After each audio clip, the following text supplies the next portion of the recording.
Josué capítulo 24, verso 15 está escrito: Mas se vocês não querem ser servos do Senhor, decidam hoje a quem vão servir. Resolvam se vão servir os deuses que os seus antepassados adoravam na terra da Mesopotâmia ou os deuses dos amorreus, na terra de quem vocês estão morando agora. Porém, eu e a minha família serviremos a Deus, o Senhor. Antes da mensagem, eu quero pedir que você se inscreva no nosso canal, deixe o seu like, o seu pedido de oração nos comentários e compartilhe essa palavra com seus contatos. No final dessa mensagem, eu vou fazer uma oração pela sua família. A família tem sido alvo de ataques, tanto de inimigos espirituais quanto dos problemas de convivência. Satanás sabe o poder que a família tem na construção de uma sociedade equilibrada. Por isso ele faz de tudo para que as bases familiares sejam destruídas. Mas Deus tem planos e sonhos para você e a sua descendência. O Senhor não criou a sua família para viver debaixo de uma influência maligna. Não se conforme se a sua casa parece mais um campo de batalha do que um lar. Você, como pai, como mãe ou como filho, pode erguer a sua voz profeticamente e declarar a bênção de Deus sobre o seu lar. Porque existem promessas liberadas na palavra de Deus para a família. Em Gênesis 12, Deus diz que em Cristo todas as famílias da terra seriam abençoadas. É tempo de interceder pela sua casa. Não importa como esteja a sua situação, busque a Deus e declare a palavra profética no seu lar. Tome posse da autoridade que o Senhor te deu e clame por sua família.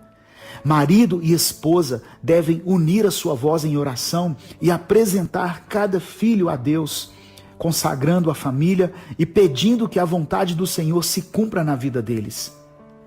O inimigo tem colocado na nossa mente uma mentira, dizendo que a nossa oração não tem poder, mas é um engano do diabo. A palavra diz que a oração de um justo é poderosa.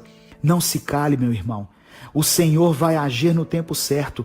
Eu e você somos frutos da oração de alguém que um dia se importou e intercedeu por nós. Às vezes, vai levar um tempo para que as promessas se cumpram, mas tenha fé, creia, elas vão se cumprir. Eu quero orar por você. Deus, sabemos que a família é um grande projeto do Senhor e que não foi homem quem a constituiu, mas foi pela sua vontade que as famílias da terra foram formadas. Eu quero profetizar sobre cada família representada, por todos que ouvirem essa mensagem, que cada um possa experimentar dias melhores em sua casa, que as brigas e as discussões possam dar lugar ao diálogo, que o tempo em excesso que temos passado em frente à televisão, no computador ou no celular, possam dar lugar a um tempo de leitura da sua palavra e a oração junto com os nossos familiares.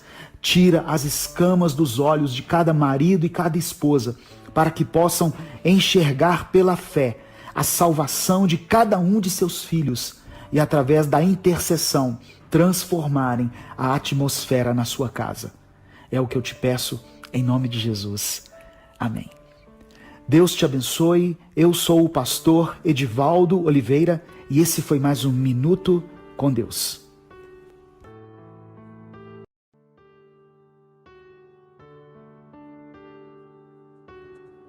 Salmos 71, verso 20, diz assim: Tu que me fizeste passar muitas e duras tribulações, restaurarás a minha vida e das profundezas da terra de novo me farás subir. Às vezes é difícil imaginar por que é que mesmo depois que entregamos nossa vida a Cristo, ainda estamos sujeitos às provações e tribulações da vida. Por que um Deus bom e amoroso permite que passemos por coisas como uma enfermidade, uma separação, um desemprego, a morte de um filho, preocupações e medo? Na mente da maioria das pessoas fica a pergunta: será que Deus me ama mesmo? Por que as coisas são tão difíceis para mim? Se Deus tem poder sobre todas as coisas, por que então Ele não resolve os meus problemas? Não duvide do amor de Deus. A Bíblia nos ensina claramente que Deus ama os seus filhos. E em Romanos 8:28 diz que todas as coisas cooperam para o bem daqueles que amam a Deus. Podemos entender então que as provações e as adversidades que estamos enfrentando fazem parte do propósito de Deus para a nossa vida. E elas são para o nosso bem, por mais que a gente não entenda. Tem pessoas que, se não tivessem enfrentado um problema sério na família, como a morte, a enfermidade ou uma crise no casamento, não estariam hoje na presença de Deus. Tem situações que você está enfrentando que talvez só serão compreendidas na eternidade. O apóstolo Pedro diz o seguinte: nisso vocês exultam, ainda que agora, por um pouco de tempo, devam ser entristecidos por todo tipo de provação. Assim acontece para que fique comprovado que a fé que vocês têm, muito mais valiosa do que o ouro que perece, mesmo que refinado pelo fogo, é genuína e resultará em louvor, glória e honra quando Jesus Cristo for revelado. Receba essa promessa em sua vida. Suas tribulações vão resultar em louvor, glória e honra. O salmista diz no capítulo 71 que o mesmo Deus que o fez passar por muitas e duras tribulações restauraria a sua vida e o ergueria novamente. Entenda que suas provações não são maiores do que o seu Deus, como diz a canção, e não vão te impedir de caminhar. A verdadeira fé do cristão será confirmada e aperfeiçoada pelas provações que sofremos. Paulo disse que a tribulação nos traz mais perseverança e experiência e renova a nossa esperança. Talvez você esteja sofrendo e enfrentando problemas que são fruto de suas próprias escolhas erradas. Deus nos perdoa, mas de acordo com o que plantamos, vamos colher as consequências. Ainda assim, saiba que Deus não se esqueceu de você, mesmo se tivermos que sofrer as consequências naturais dos nossos pecados. Tiago disse que felizes são os que perseveram na provação, porque depois de aprovados, receberão a coroa da vida que Deus prometeu aos que o amam. Eu quero orar por você. Senhor, eu te agradeço porque sei que em todas as provações e tribulações que tiver que enfrentar nessa vida, nós teremos a vitória em Cristo. Mesmo que minha vida esteja sendo bombardeada por todos os lados, em todas as áreas, eu sei que o Senhor não se esqueceu de mim. A tua palavra diz que nenhuma provação será maior do que a nossa capacidade de suportá-la e que o Senhor nos daria livramento para que a pudéssemos suportar. Que a tua palavra se cumpra então na vida daqueles que estão ouvindo essa mensagem, daqueles que estão enfrentando dificuldades. Derrama do teu amor e da tua misericórdia sobre essa família, Pai. Eu te peço em nome de Jesus. Amém. Deus te abençoe. Eu sou Edivaldo Oliveira e esse foi mais um Minuto com Deus.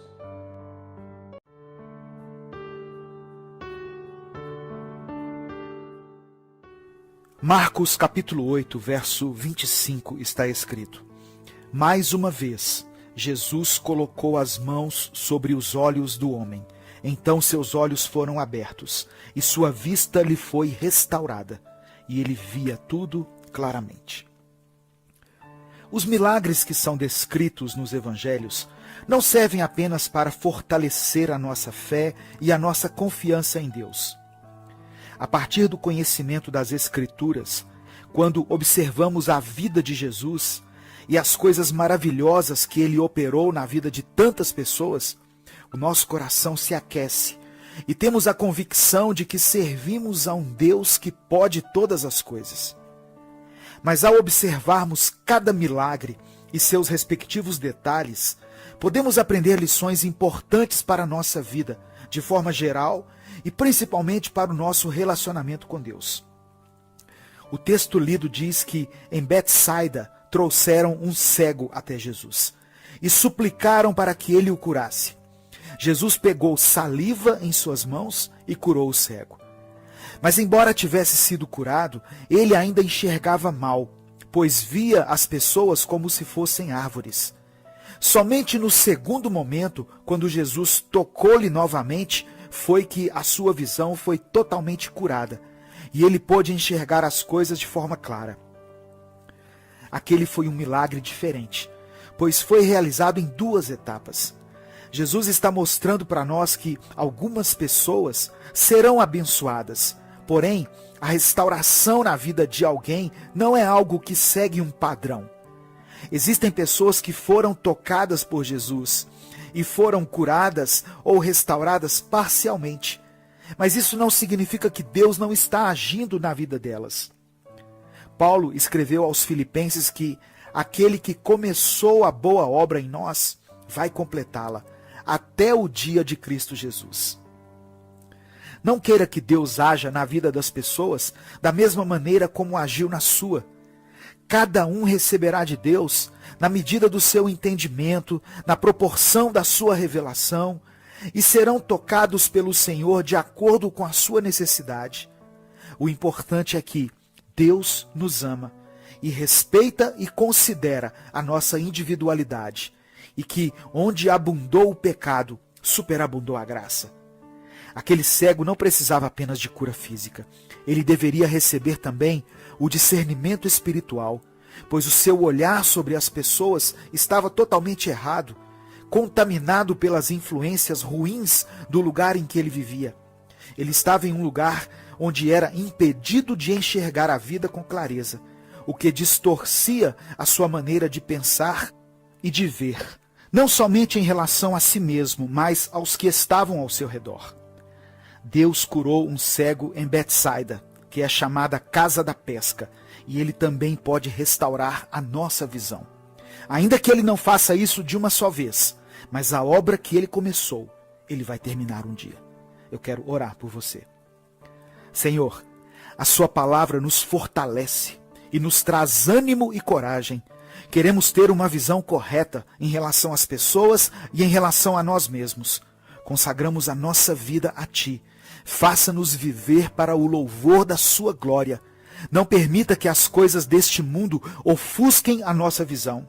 Que os nossos olhos sejam curados e possamos enxergar as suas maravilhas.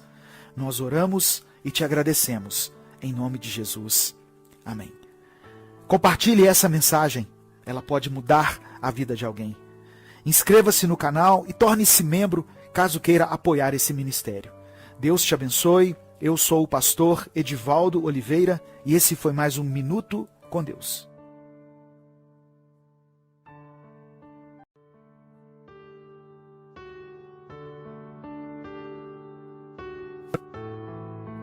Primeira Crônicas, capítulo 4, verso 10, diz assim: Jabes orou ao Deus de Israel: abençoa-me e aumenta as minhas terras, que a tua mão esteja comigo, guardando-me de males e livrando-me de dores. E Deus atendeu ao seu pedido. Qualquer situação pode ser transformada pela oração. A Bíblia fala de um homem chamado Jabes, que teve a sua vida transformada. Ele consegue sair de uma circunstância de dor e sofrimento para uma situação de honra, através da sua oração. Sua mãe lhe chamou Jabes porque ele trouxe dores a ela quando nasceu. Não fala mais detalhes sobre isso, mas entendemos que a história de Jabes foi marcada pela dor, assim como a história de milhares de pessoas. O significado do seu nome é dor, aflição ou pesar. Jabes é aquele que causa dor, é aquele que está acostumado a sofrer e a causar sofrimento nas pessoas. Mas o que fez a diferença na vida dele, e que também pode fazer a diferença na sua vida, foi que ele invocou o Deus de Israel.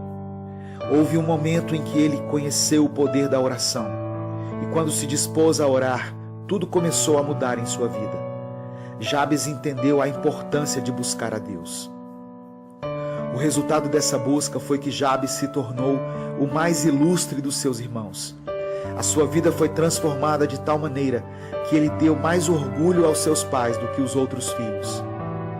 A vida de Jabes nos revela que, mesmo que não tenhamos tido um bom começo, seja no nosso casamento, na nossa carreira profissional, no nosso ministério ou em qualquer outra área da nossa vida, não devemos desistir, porque Deus é poderoso para transformar nossa vida. Jabes pediu 4 coisas a Deus. Primeiro, ele orou para que o Senhor o abençoasse. Muitas pessoas pensam que são abençoadas pelo fato de serem bem-sucedidas. Nenhum sucesso profissional compensa o fracasso familiar.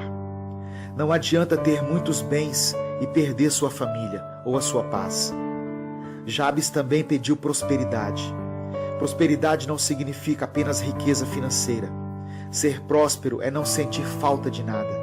É quando podemos dizer: o Senhor é o meu pastor e nada me faltará. Prosperar é estar satisfeito e feliz. É poder ter um sono tranquilo. Jabes orou para que a mão de Deus cuidasse dele por onde fosse. A mão de Deus é forte e poderosa. Vivemos um tempo de tanta violência, mas em Deus podemos ter a certeza de uma verdadeira segurança. E finalmente, Jabes pediu que o Senhor aliviasse o seu sofrimento. Ele tinha sofrido desde o seu nascimento e também feito outras pessoas sofrerem, mas queria dar um basta naquela situação. E a palavra diz que Deus atendeu o pedido de Jabes. Você também pode orar ao Senhor hoje e pedir que a sua vida seja transformada. Talvez você esteja sofrendo por tantas coisas, ou fazendo as pessoas que você ama sofrerem. Deus é poderoso para te abençoar. Confie nele, entregue sua vida a ele. Eu quero orar por você. Senhor, somos gratos pela tua palavra. Que a história de Jabes possa servir de inspiração para todos aqueles que estão sofrendo, por qualquer motivo, para que se sintam motivados a buscar o Senhor em oração. Restaura a vida de todos que estão ouvindo essa mensagem, em todas as áreas. Eu oro em nome de Jesus. Amém. Deus te abençoe. Eu sou Edivaldo Oliveira e esse foi mais um Minuto com Deus.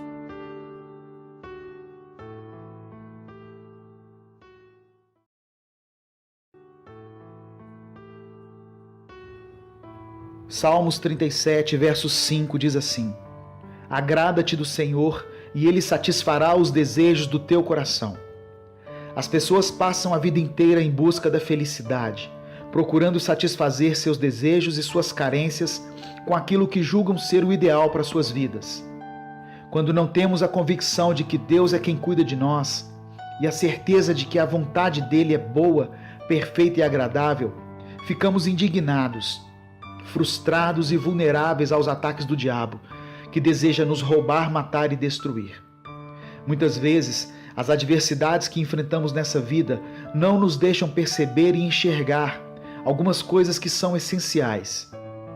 Uma vez que aceitamos estar nas mãos do Deus Todo-Poderoso, mesmo que as coisas não aconteçam como nós esperávamos que acontecessem, devemos nos alegrar e nos agradarmos daquele que nos proporcionou tal acontecimento.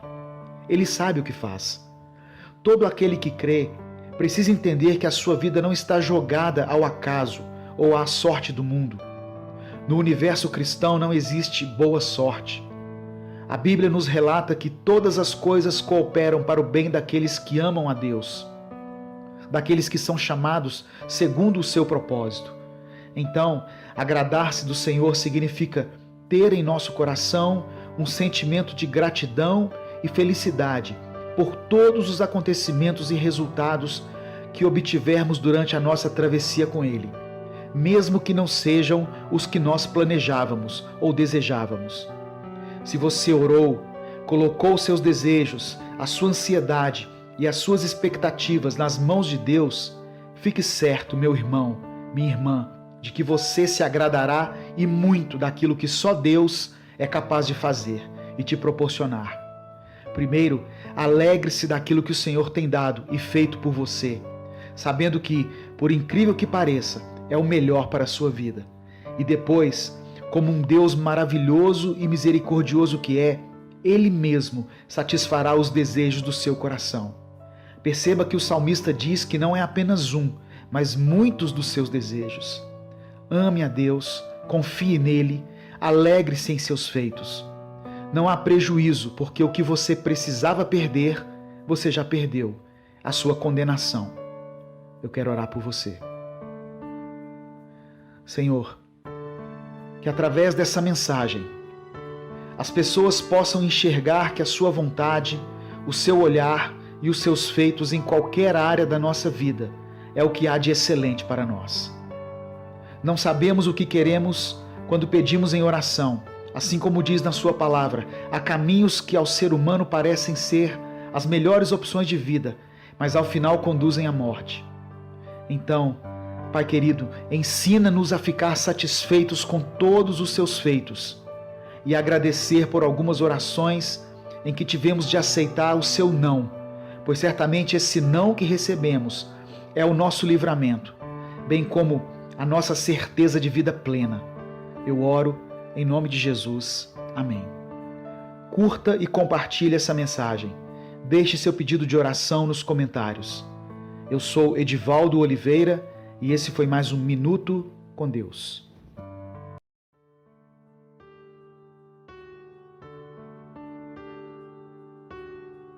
João capítulo 6, verso 9, diz assim: Está aqui um rapaz que tem 5 pães de cevada e 2 peixinhos. Mas que é isto para tantos?